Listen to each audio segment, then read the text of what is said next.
রবির বাজারে একটা গানের কনসার্ট হয়েছিল, যেটা সংস্কৃতি নামে অপসংস্কৃতি। এই গানের ভিতরে নর্তকী নারীদেরকে এনে আমার যুব সমাজের ইমানকে ধ্বংস করার একটা ষড়যন্ত্র আর কৌশল।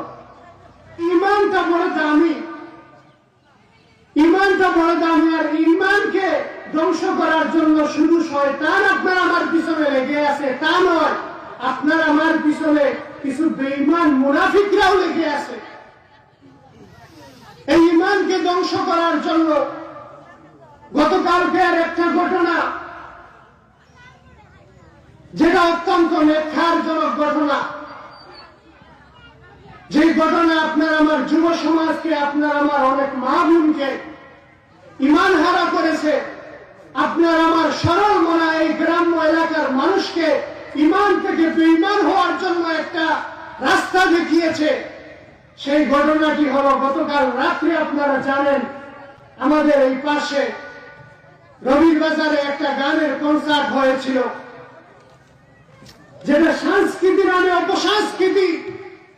এই গানের ভিতরে নর্তকী এনে, এই গানের ভিতরে নর্তকী নারীদেরকে এনে আমার যুব সমাজের ইমানকে ধ্বংস করার একটা ষড়যন্ত্র আর কৌশল। আমার সরল মনা গ্রামের মা বোনদেরকে বেপরদায় পর্দাহীনতা করার জন্য একটা পথ এবং কৌশল। আমার এলাকার সরল মনা মানুষদেরকে বেঈমান করার জন্য একটা পথ এবং পদ্ধতি।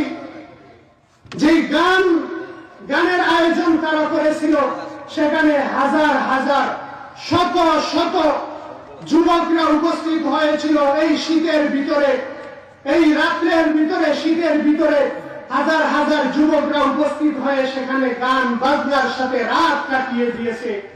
অনেক মুসলমান নারীরা, মহিলারা, মেয়েরা পর্দা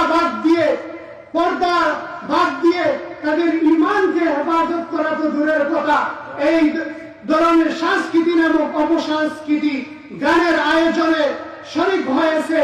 তাদের ইমানকে তো তারা তাজা করবে আরো দূরের কথা, ইমানকে যে ধ্বংস করার পথে তারা সেখানে উপস্থিত হয়েছিল। এরকম আরো বিভিন্ন ধরনের আপনার আমার সমাজের ভিতরে আরো ষড়যন্ত্র এবং কৌশল চলতেছে। ইমানদারদেরকে বেঈমান, আপনার আমার ইমানকে ধ্বংস করার জন্য, আপনার আমার ইমানকে নষ্ট করার জন্য, আপনার আমার ইমানকে ধ্বংস করার জন্য আপনার আমার পিছনে শুধু শয়তান লেগে আছে এমন না, আপনার আমার পিছনে মানুষ নামক কিছু মুনাফিক লেগে আছে।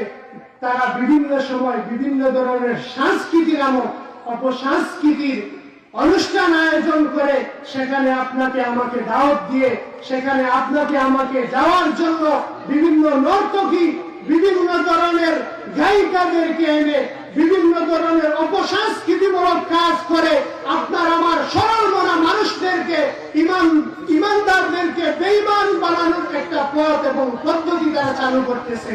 ওইগুলা থেকে আপনি আমি হেফাজত থাকতে হবে, ওইগুলা থেকে আপনি আমি রক্ষা থাকতে হবে, ওইগুলা থেকে আপনার আমার সন্তানকে, আপনার আমার মেয়ে সন্তান হোক, ছেলে সন্তান হোক, তাদেরকে রক্ষা করতে হবে।